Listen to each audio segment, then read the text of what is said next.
Learning about Bitcoin can be a curse because it teaches you about freedom. And once you realize that there's so many things chaining you down and keeping you locked down and keeping you in a slave paradigm, it's hard to unsee that once Bitcoin has shown you that truth. So you stop wanting to spend money on fashion, on sneakers, on technology. You stop wanting to waste your time at bars or waste your time putting bad chemicals into your body. You stop wanting to be around negative people who aren't aligned with higher consciousness and learning about advanced concepts and aren't reading books and aren't learning about saving their money in a better way and investing it into Bitcoin. You stop believing all the healthy, comfortable, not healthy, but the unhealthy, but comfortable lies that the mainstream tells you when the government tells you that you're okay just investing only in certain funds that they approve of or that your work, regular retirement approves of. And it's a curse because you start realizing that so many people are running off of a cliff because they're getting bad advice.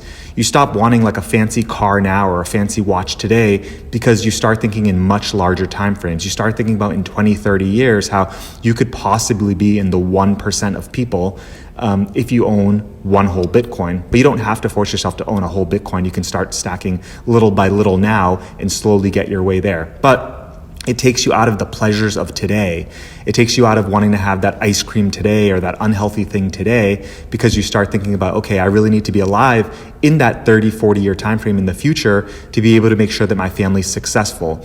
And so Bitcoin unveils that level of comfort that you thought you had, and it shows you the truth. And the truth right now is harsh and that you have to make some tough decisions today. You thought you could put it off. You thought you could procrastinate and put it off year after year after year. But Bitcoin can at the beginning feel like your enemy because it takes away those easy things that you thought you could just coast by. And you want to get that thing that looks flashy today, those flashy sneakers or that flashy new phone. But with Bitcoin, you're like, okay, I can make do with these other things that aren't as luxurious now because in the future, if I really want to get to that ultra stratosphere to be that 1%, because today, not much of the world owns Bitcoin. Of the 8 billion people on Earth, less than 1% of them own Bitcoin. So your time frames become a lot more elongated when you learn about Bitcoin and you have to make a lot more responsible decisions.